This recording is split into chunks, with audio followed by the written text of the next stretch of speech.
I rise principally, Mr. President, to talk about the fact that President Obama today is pivoting back to jobs and the economy in a series of speeches in Illinois and Florida and in my state in Missouri. He'll be speaking at the University of Central Missouri at Warrensburg today, and I'm glad he is. I was there recently. This is a campus that always hosts Girls State and Boys State. It's one of our great schools. Warrensburg's a great community. I'm glad he's there, and I'm glad the president's going to get to see that. But these speeches, the one that has already been given, sound an awful lot like the 2012 campaign speeches. I think we need to move beyond that. We need to not just pivot to the economy, but we need to stick with the economy. Missourians and all Americans are concerned about the economy, and for good reason. In June, a Gallup poll found Americans continuing to say the economy is the biggest problem facing the country. And certainly, if you look at what we ought to be focused on in our domestic agenda of what we're going to do for America, private sector jobs have to be at the top of that. The president has pivoted, and I think usually the press and maybe even the administration, we're pivoting to jobs in the economy. Done this a lot of times over the last several years. It's sort of like he goes to this issue and then he gets away from it. And I believe when he's there, he's talking about the right thing. But you have to talk about the right thing all the time if you want the right thing to happen. You know, there's that old saying, even the stopped clock is right twice a day. Well, the president, in many ways, and the administration, their focus seems to be like that. Occasionally we come around to the right topic, but then we quickly get to other topics. And in May of this year, the president pivoted to jobs during his middle-class jobs and opportunity tour. In February, he pivoted to jobs during the State of the Union message. In June of last year, he pivoted to jobs during a campaign speech in Cleveland, Ohio. And aides said he was framing the speech but didn't have any new proposals. That was the way that speech was described that day. In September of 2011, President Obama pivoted to jobs during a speech before a joint session of Congress that was held to bring attention to jobs, where he said he wanted to vote on a $447 billion jobs package. In August of 2011, the president pivoted to jobs during a speech at the White House following a Senate debt ceiling vote, and then he had a Midwest bus tour.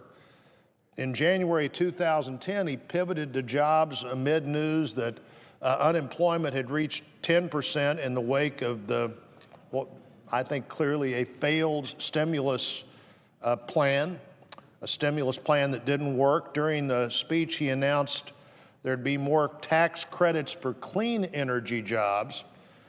The December before that, he pivoted to jobs during a White House forum for business leaders, and I think I read somewhere this morning, maybe you could count as many as 18 pivots to job. We need to pivot to jobs and stay there. When the president's talking about private sector jobs, he's talking about the right thing, but when he says, what he says after pivoting to jobs is what matters.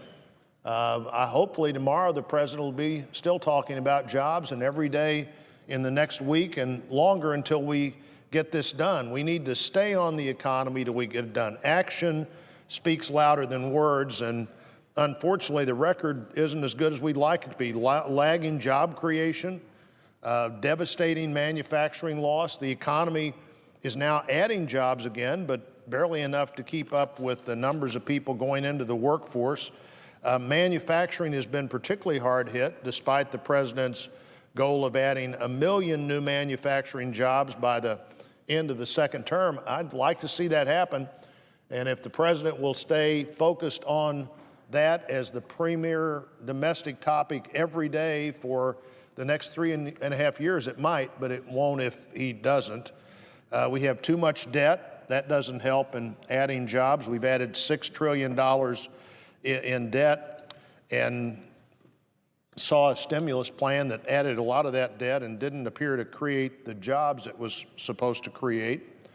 The health care law, the nonpartisan Congressional Budget Office estimates 7 million people will lose their coverage because of the health care law. The Chamber of Commerce said that more than 70% of small business say that the health care law makes it harder and less likely for them to hire new employees. The Congressional Budget Office says the health care law will not reduce the number of uninsured below 30 million Americans, but it's going to cost a lot of money in holding back full-time jobs. I read an article almost every day in some paper somewhere that people are looking at part-time rather than full-time because of the health care law. Surely that's not what we should be doing.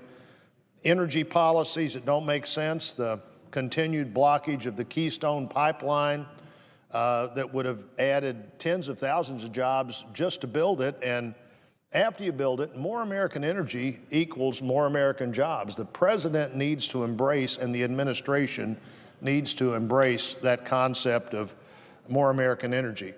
Now, you know, Republicans in the Senate and the House are united in calling for pro-growth policies like replacing the president's health care plan with something that will work and encouraging more American energy of all kinds, and from renewables to solar to wind, but particularly understanding that the traditional sources of energy are going to be the main sources of energy for this foreseeable future, and that will grow our economy.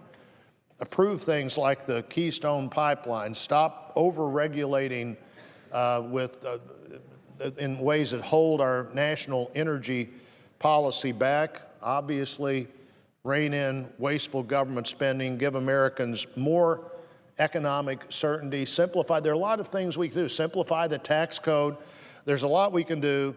And I just say to the president, it's time to keep talking about jobs. I hope today is the first of lots of days in a row when we're talking about jobs, but also do the things that help create private sector jobs. Do the things that help create an environment where people want to take that chance to create an opportunity, because our society needs to be about that.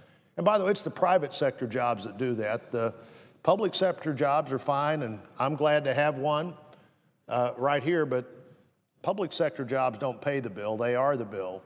Private sector jobs are where we need to go, and I encourage the president to stick with the pivot this time, and I would note the absence of a quorum, Mr. President.